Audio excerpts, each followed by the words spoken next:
C'est vraiment pénible tous ces gens qui disent des bêtises sur Internet. Voici un exemple que j'ai trouvé. Par exemple, ici, vous avez mon niveau de bruit qui est à 138 dBm. La puissance en dBm est égale à 10 fois log de la puissance en milliwatts. Soit une puissance en milliwatts de 10 puissance 13,8. Ouais. Ce qui fait donc 63 095 mégawatts, soyons précis. Quel est l'imbécile qui a fait cette vidéo? Ah mince, c'est moi. Bon, je vais chercher quoi comme excuse? En fait, c'était pour voir si vous suiviez. C'est bon, ça passe? Oui, en effet, le petit tiret qui est devant, évidemment, c'est un moins. Évidemment que le moins change tout. Lors de mes entraînements au certificat d'opérateur radioamateur, je vous montre une façon simple de calculer en dB, dBm. Par exemple, pour moins 137, on voit que ça fait moins 10, moins 10, moins 10, etc. 14 fois. Et puis ensuite, plus 3.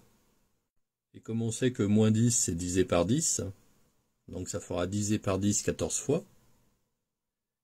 Et le plus 3, c'est fois 2. Ici, la référence est en dBm, donc c'est 1 milliwatt. Donc, à l'entrée du récepteur, vous avez 1 milliwatt, divisé par 10, divisé par 10, divisé par 10, 14 fois, donc. Et puis ensuite, multiplié par 2. Oui, j'ai arrondi 138 à 137, c'est vrai, un petit dB d'écart. Les correspondances que je donne lors des entraînements, c'est plus 3, plus 10, c'est également le plus 2 dB. Plus 3 dB, ça fait x2. Plus 10 dB, ça fait x10. Et plus 2 dB, c'est pas loin de faire x1,5. Et ça sera très pratique le tout dernier, notamment lorsque vous avez plusieurs antennes couplées.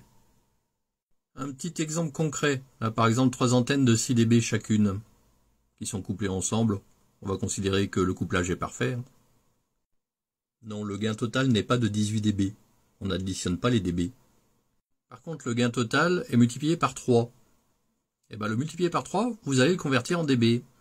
Et c'est là que le x1,5 va vous servir. Parce que x3, ça fait x2, x1,5.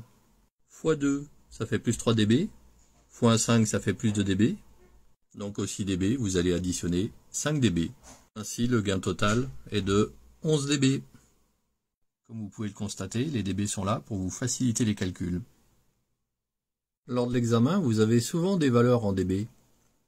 Avec la méthode qui consiste à décomposer les dB de cette façon, vous trouvez assez rapidement la solution. Là par exemple, plus 17 dB, ça vous fait du x50. Et inversement évidemment.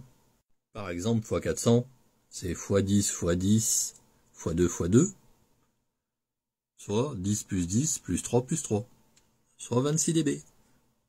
Faites attention, on parle des dB concernant des rapports de puissance, pas de tension. On verra ça sans doute dans une future vidéo.